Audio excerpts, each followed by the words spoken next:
આ મારી પિયર છે. અહીંયા અમે રમેલા છીએ. અહીંયા અમે રમેલા છીએ. અહીંયા નદી પર્વત રમતા હતા. પર્વત હા ખૂબ રમ્યા. આખું બાળપણ અહીંયા જ ગયું છે અમારું. હા મજામાં.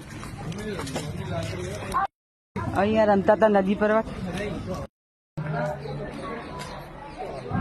આ મારા પપ્પાનું ઘર છે. અહીંયા આગળ જ અમારા મેરેજ થયા હતા.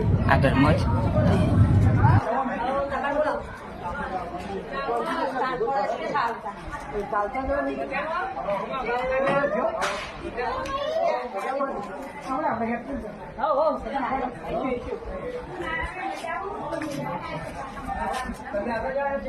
બરાબર.